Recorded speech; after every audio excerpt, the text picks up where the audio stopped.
అంటే చాలా మందికి రియల్ ఎస్టేట్ కి కన్స్ట్రక్షన్ కి అసలు తేడా తెలియదు. చాలా మంది ఏమనుకుంటారంటే కన్స్ట్రక్షన్ రియల్ ఎస్టేట్ రెండు ఒకటే అనుకుంటారు. ఈ కన్స్ట్రక్షన్ ఇస్ మిక్స్డ్ ప్రొడక్ట్, అంటే ఫినిష్డ్ ప్రొడక్ట్ కన్స్ట్రక్షన్. అంటే ఒక ల్యాండ్ దగ్గర వాళ్ళు బిల్డింగ్ కట్టిన తర్వాత ఆ బిల్డింగ్ లో ఫ్లాట్స్ అమ్మొచ్చు, వాళ్ళు బిల్డింగ్ సేల్ చేసేయచ్చు, బిల్డింగ్ లీజ్ ఇవ్వచ్చు. That is construction. Whereas real estate ఆ ల్యాండ్ ని వేరే వాళ్ళకి ఇన్వెస్ట్మెంట్ పరంగా అమ్మటం. అంటే నేనే ఉన్నా అనుకోండి, ఒక పరంగా ఒక దూరాన్ని నేను ఒక ల్యాండ్ కొందాం అనుకుంటున్నాను, అలా ఇన్వెస్ట్మెంట్ పరంగా రేపు ఫ్యూచర్లో అది పెరుగుతుంది అనుకుంటే అది రియల్ ఎస్టేట్. నేను ఇవాళ ఒక ఇల్లు కొందాం అనుకున్నాను, that is construction.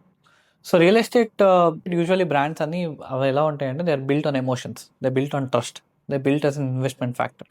So see in terms of when you start building real estate brand, వాస్తవంగా ఇందాక 5 స్పేస్ చెప్పినట్టు 5 మన స్టోరీ ఎలా స్టార్ట్ అవుతుందంటే రియల్ ఎస్టేట్కి ఎప్పుడైనా మనం అవతల వాడికి, ఇప్పుడు ఫర్ ఎగ్జాంపుల్ ఒక మిడిల్ క్లాస్ బయ్యర్ వాళ్ళు సంవత్సరానికి 2 సంవత్సరాలకి 5 సంవత్సరాలకి కూడబెట్టుకుని ఒక 10 లక్షలు సంపాదించారు. ఈ 10 లక్షలు సంపాదించిన దాన్ని నేను దానిలో ఇన్వెస్ట్ చేయడానికి నేను చూస్తాను తప్ప దేనిలో పడితే దానిలో ఇన్వెస్ట్ చేయను, ఏదో మార్కెటింగ్ చేశారని. ఇక్కడే స్టోరీ చాలా ఇంపార్టెంట్ ప్లే అవుతుంది. ఒక మిడిల్ క్లాస్ కన్జ్యూమర్ ని అర్థం చేసుకొని వాళ్ళకి ఇన్వెస్ట్మెంట్ నెక్స్ట్ జనరేషన్ వాళ్ళకి కూడా ఈల్డ్ వచ్చేటట్టు చేద్దాము అన్న థాట్ ప్రాసెస్లో మనం ఒక స్టోరీ బిల్డ్ చేసుకొని, అది అథెంటిక్గా ఉండాలి. ఇష్టం వచ్చినట్టు స్టోరీ బిల్డ్ చేయడానికి కాదు, అథెంటిక్గా ఉండి తద్వారా మనం దాన్ని మార్కెట్లో తీసుకెళ్ళాలి స్టోరీ బిల్డింగ్ అంటాం. ఇది లేకుండా నువ్వు మామూలుగా బయటికి వెళ్ళిపోతే ఇది జస్ట్ మార్కెటింగ్ స్టంట్.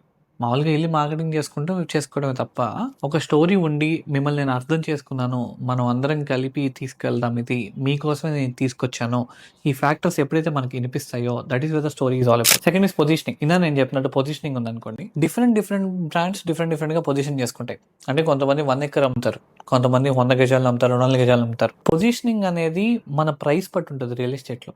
అంటే ఒక నెలకి ఒక 25,000 సంపాదించే ఫ్యామిలీ, ఒక 30,000 సంపాదించే ఫ్యామిలీ ఒక 5 సంవత్సరాలు కూడబెట్టుకుని 5 లక్షలు సంపాదించుకుంటే, ఈ 5 లక్షల సెగ్మెంట్ నాదా, 10 లక్షలు నాదా, నా ప్రాపర్టీ ఎంత, నా చిన్న ప్లాట్ ఎంత పడుతుంది, ఒక 10 లక్షల ప్లాట్ నేను అమ్ముదాం అనుకుంటే, ఈ 10 లక్షల ప్లాట్ కొనేవాళ్ళు ఎవరు? ఫస్ట్ ఇది లాంగ్ టర్మ్ ఇన్వెస్ట్ చేసే వాళ్ళు కొంటారా, ఊరికే 10 లక్షలు ఉన్నాయి ఇది కొనేద్దాం అనుకునే వాళ్ళు కొంటారా, లేదా వాళ్ళ పిల్లల చదువుల కోసం, వాళ్ళ పిల్లల పెళ్లిళ్ళ కోసం ముందు కూడబెట్టుకోవడానికి ఇది ఇన్వెస్ట్మెంట్ గా పెట్టుకునే వాళ్ళు ఉంటారా?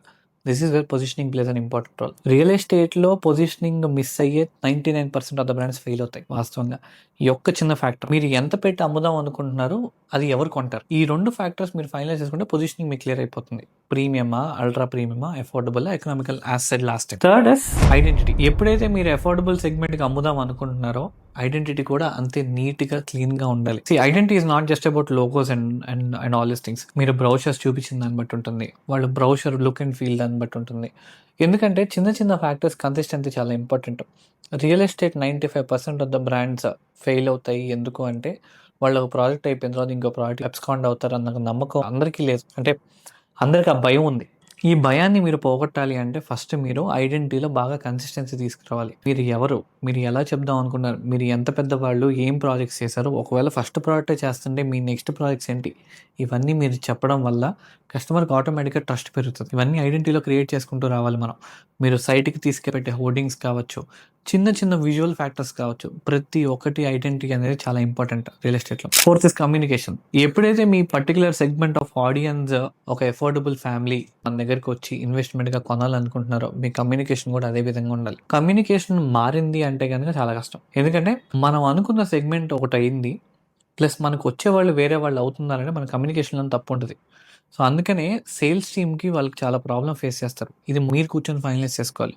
ఆడియన్స్ని వీళ్ళు అనుకుంటున్నాం కాబట్టి వీళ్ళకి ఇలా చెప్తే బాగుంటుంది, వీళ్ళకి ఇంకో విధంగా చెప్తే బాగుంటుంది అని చెప్తే బాగుంటుంది. ఫర్ ఎగ్జాంపుల్ మీకు సువర్ణ భూమి ఉంది, తరతరాలకు తిరగని చిరునామా అని ఉంటుంది.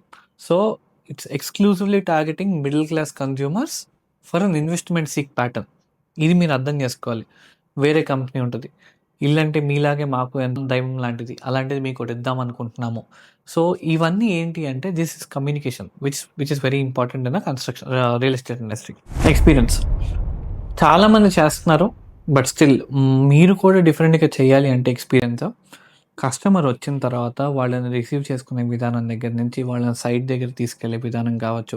అందరూ ఇవాళ సైట్కి కార్లు పెడుతున్నారు, సైట్ దగ్గరికి తీసుకెళ్తున్నారు, సైట్ చూపిస్తున్నారు, కొంతమంది హెలికాప్టర్లు కూడా తీసుకెళ్తున్నారు. What better can you do అనేది మీరు కూర్చొని అసెస్ చేసుకోవాలి తప్ప there is nothing called standard format. ఎవరికి వాళ్ళకి ఎక్స్పీరియన్స్కి ఒక ఫార్మాట్ ఉంటుంది. అలానే రియల్ ఎస్టేట్లోకి మీరు వస్తున్నప్పుడు ఒక నార్మల్ కన్స్యూమర్ ఇది చూసి నిజంగా ఇది వావ్ అనుకుంటారు, ఇది చూసి నిజంగా ఇది బాగుంది అనుకుంటారో అది మీకు మాత్రమే తెలుసు.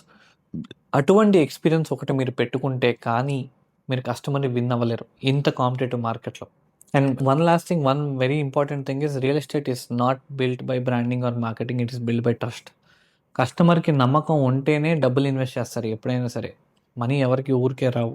సో, డబ్బులు ఎవరికీ ఊరికే రావు కాబట్టి కంపల్సరీగా కస్టమర్ 3, 4 సార్లు నలుగురితో మాట్లాడి మీ గురించి తెలుసుకున్న తర్వాతే మీ దానిలో ఇన్వెస్ట్ చేస్తారు కాబట్టి make sure you have a good reputation in the market.